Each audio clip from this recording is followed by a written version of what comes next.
마태복음 21장 1절부터 11절까지 말씀을 보겠습니다. 다음 주 부활절을 준비하는 마음으로 오늘 말씀 보겠습니다.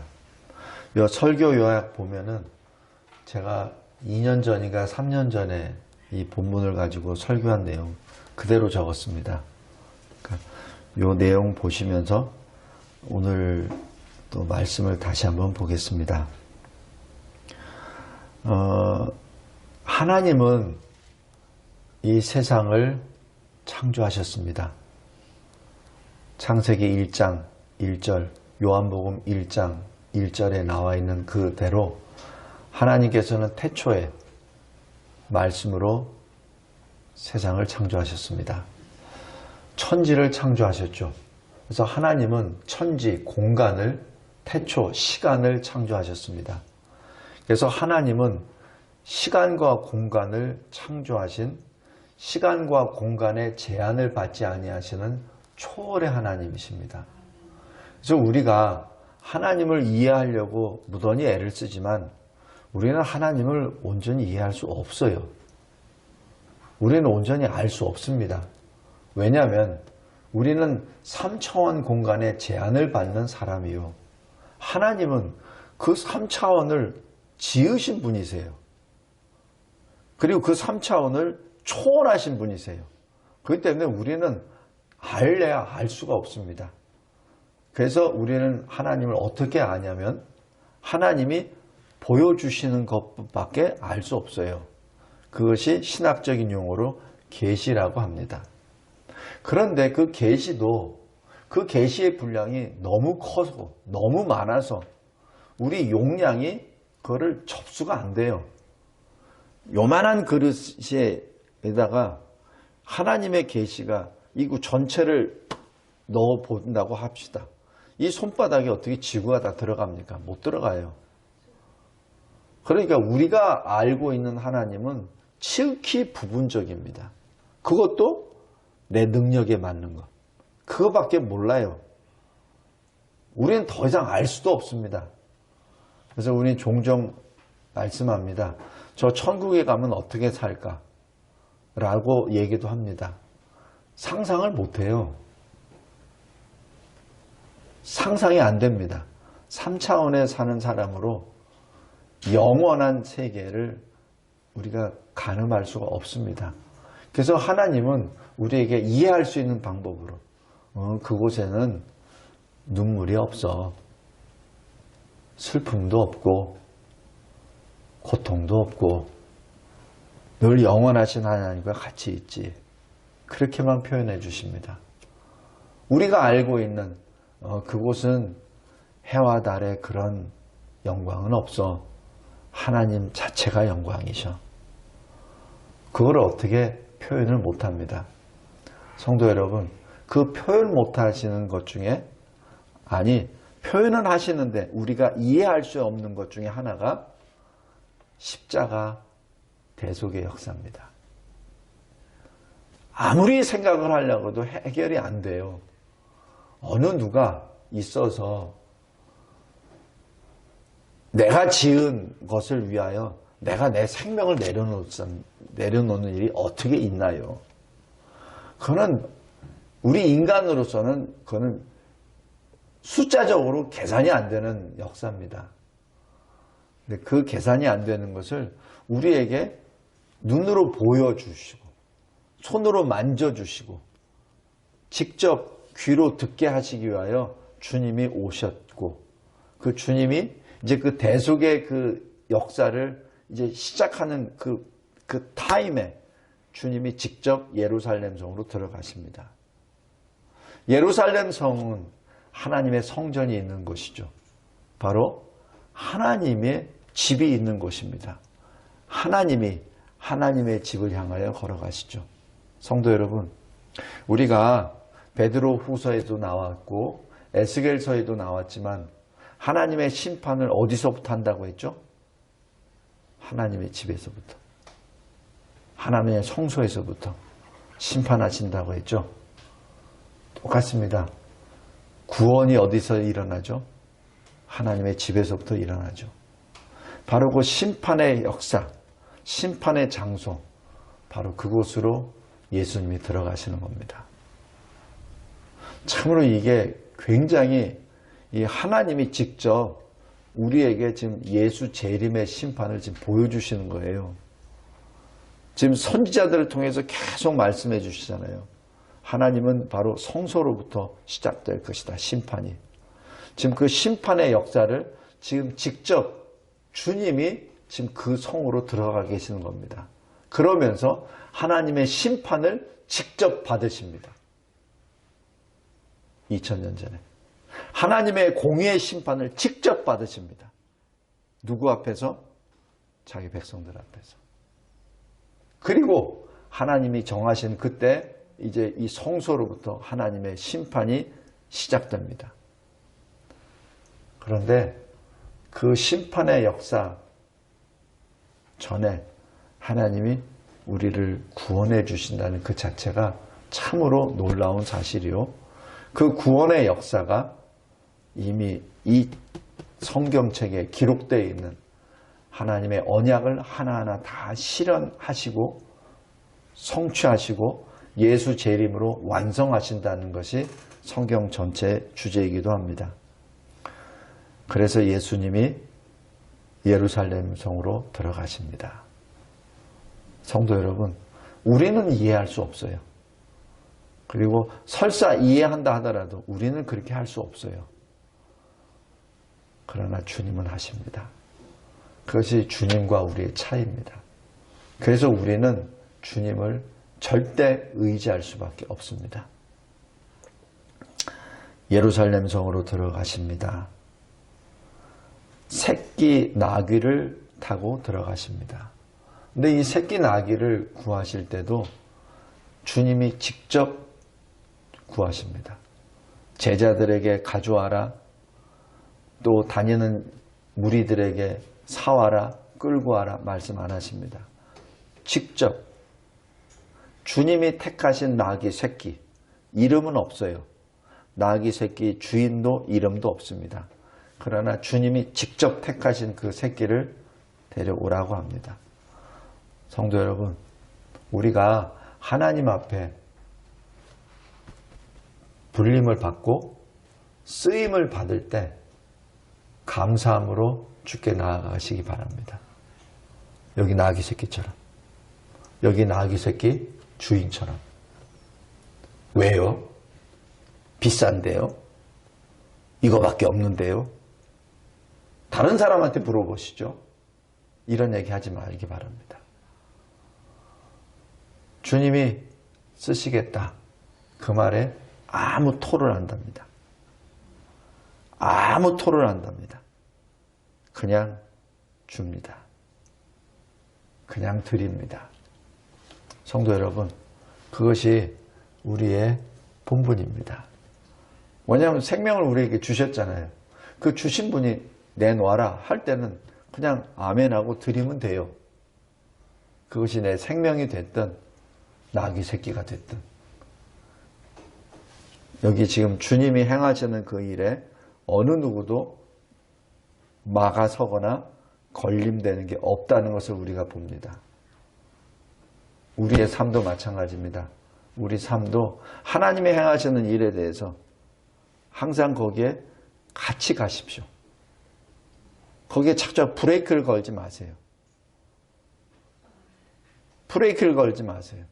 내가 할 일이 많은데요, 주님. 아직은 내가 처자를 먹여 살려야 되는데요, 주님. 아직은 내가 사업을 해야 될 때가 많은데, 거래처를 지금 가야 되는데, 이런 얘기 하지 마세요. 하나님이 오라. 그러면 가십시오. 그러면 하나님이 우리가 생각하지 못한 것을 하나님이 이루어 가십니다. 우리는 늘 나 중심으로 살아요. 우리 중심으로 삽니다. 우리 중심이라 하기보다 솔직한 얘기로 나 중심으로 삽니다. 모든 게 나 중심이에요. 세상이 왜 존재하지? 나를 위해서. 교회가 왜 존재하지? 나를 위해서. 하나님이 왜 존재하지? 나를 위해서. 항상 나예요. 언제 그거를 내려놓는 줄 아세요? 죽을 때. 숨이 넘어갈 때. 그제는 알거든. 내가 아무것도 아니라는 걸. 그때서야 내려놓습니다. 성도 여러분, 명심하기 바랍니다. 하나님이 가져와라. 그럼 가져오십시오. 나귀 새끼 풀어라. 그럼 풀으십시오. 그럼 그 나귀 새끼가 인류 역사상 주님이 오실 그때까지 계속 그 나귀 새끼는 하나님께 기억되고 온 인류가 기억합니다. 나귀 새끼의 이름도 모르고 나귀 새끼 주인 이름도 모릅니다. 그러나 우리는 그것을 늘 읽고 그 나귀 새끼를 기억하죠. 그 나귀 새끼가 어디에 쓰이죠? 주님이 타시잖아요. 주님이 타시잖아요.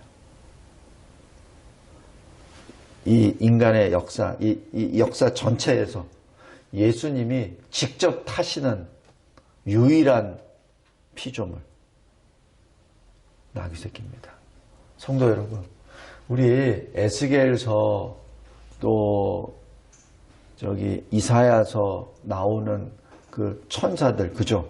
요한계시록에 있는 하나님의 영광이 갈 때마다 이 바퀴가 달린 막 그 천사들이 막 움직이잖아요. 그죠? 여호와의 영광이 함께 움직이잖아요. 지금 이 나귀 새끼가 바로 그 존재입니다. 우리가 보기에는 미천한 동물이에요. 조그마한 미천한 나귀 새끼 한 마리입니다. 그러나 주님이 앉으셨을 때는 그것은 그냥 나귀 새끼가 아니에요. 하나님이 타고 가시는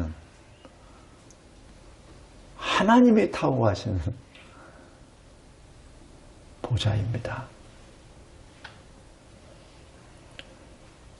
우리가 우리 자신에 대해서 내 자아를 가지고 판단할 때는 그 나귀 새끼는 전혀 쓰임을 못 받아요. 그러나 주님의 말씀에 순종했을 때 영원히 기억되고 영원한 영광을 누리는 그의 자리가 됩니다. 두 번째로, 세상 사람들은 찬양합니다. 자기가 가지고 있는 겉옷을 내놓고 자기가 가지고 있는 나뭇가지를 베고 주님이 가시는 그 길을 예비합니다. 그리고 크게 찬송합니다. 호산나. 시편 118편에 이제 주여 우리를 구원하소서라는 뜻입니다. 호시안나가. 이제 우리를 구원하소서라는 뜻입니다. 예레미야 33장 15절 거기에도 다윗의 한 가지 의로운 가지를 나올 텐데 그 가지를 통하여 내가 내 백성을 모으리라 하시는 그 구원의 말씀이 바로 시편 118편에 바로 호시엔나 이제 우리를 구원하소서라는 그 말로 연결이 되고 바로 거기에 대한 시련이 여기 예수 이스라엘 성 입성으로 가시화됩니다. 성도 여러분, 우리가 도대체 이해할 수 없는 하나님이 우리가 볼 수 있는 왕으로 직접 오셔서 그 하나님을 그래도 볼 수 있도록 우리에게 허락하신 것이 오늘 본문 내용입니다. 이것이 하나님의 구원의 역사입니다. 우리가 볼 수 있다고 하여 무시하지 마십시오. 우리가 만질 수 있다고 하여 무시하지 마십시오. 우리를 위하여 우리가 볼 수 있는 모습으로 오셨습니다. 예수님이. 우리가 이해할 수 있도록 들을 수 있는 말씀으로 우리에게 들려주십니다. 그렇다고 하여 우리와 똑같이 생각하지 말기 바랍니다. 예수님을 저울질하지 말기 바랍니다. 예수님의 말씀을 가지고 내 이 잣대 가지고 판단하지 말기 바랍니다. 제가 다시 말씀드립니다. 하나님은 우리가 측량할 수 있는 분이 아니에요. 하나님은 우리가 상상할 수 있는 분도 아니고 이해할 수 있는 분도 아니에요. 근데 그분이 사람의 모습으로 오셨다고 하여 하나님을 우습게 업신여기서는 안 된다는 얘기입니다. 성경이 손에 잡혀 있으니까 얼마든지 얼마 주고 사면은 살 수 있으니까 함부로 하나님 말씀을 함부로 해석하거나 적용하지 말기 바랍니다. 그 알량한 지적 잣대로, 알량한 자기의 경험으로 하나님 말씀을 이리저리 보지 말기 바랍니다. 왜 예수님이 이렇게 오셨어요? 우리를 위해서 오셨어요. 근데 그 예수님을 지금 사람들이 판단하잖아요. 왜 사람들이 이렇게 많이 모였죠? 예수님을 만나기 위하여? 맞습니다. 그런데 왜? 예수님이 자기를 고쳐주셨거든. 나병을 고쳐주셨잖아요. 절름발이를 온전하게 걷게 해주셨잖아요. 날 때부터 소경이 눈이 생겨가지고 볼 수 있게 되었잖아요. 혈루증을 낫게 해주셨잖아요. 그래서 온 거거든. 그런데 주님이 오신 것은 바로 그 문제가 아니에요. 그것 때문에 예수님이 오신 것이 아니라 우리의 근원적인 문제를 해결하기 위하여 오신 겁니다. 거기에 갭이 생긴 거예요. 모인 사람들의 생각과 예수님의 그 뜻과 갭이 생긴 겁니다. 그것을 이해를 못하는 겁니다. 자기가 은혜를 받았습니다. 구원을 받았어요. 눈도 떴습니다. 이제 뛰어다니기도 합니다. 이제는 이 부정한 사람이라고 해가지고 성전에 못 들어간 사람이 아니라 완전히 치유된 사람으로 성전에 들어갈 수 있는 사람이 되었어요. 그래서 왔어요. 그런데 여전히 그의 마음에는 자기가 이해할 수 있는 주님의 모습으로만 예수님을 생각한 겁니다. 그러니까 자꾸 더 큰 것 좀 보여주세요. 더 큰 것 좀 보여주세요. 이제 나의 눈을 띄게 해주셨으니까 이제는 이 나라를 한번 변화시켜 주세요. 지금 이 이스라엘이 로마의 지배를 받고 있는데 이 이스라엘을 변화시켜 주셔서 오히려 세상을 통치하는 이스라엘로 바꿔주세요. 라는 욕심으로 예수께 달려오죠. 그래놓고 말은 뭐죠? 다윗의 자손이여 찬송하리로다 가장 높은 곳에서 호산나. 여기 누가복음에서는 높으신 존귀한 곳에 가장 지극히 높은 곳에 평화 이렇게 말합니다. 성도 여러분, 우리가 하나님을 배울 때 우리식으로 절대 해석하면 안 됩니다. 그러면 그것이 자기 종교가 되어버려요. 자기 신앙이 되어버립니다. 그리고 나의 원을 해결하기 위해서 내가 바라는 것을 실현하기 위한 하나의 도구로 하나님을 사용해 버립니다. 절대 안 됩니다. 절대 안 됩니다. 그래서 제가 시편 145편에 말씀드렸듯이 내 자아가 죽어야 된다는 것이 바로 그겁니다. 커다란 갭이 있습니다. 주님과 주의 제자들과의 갭입니다.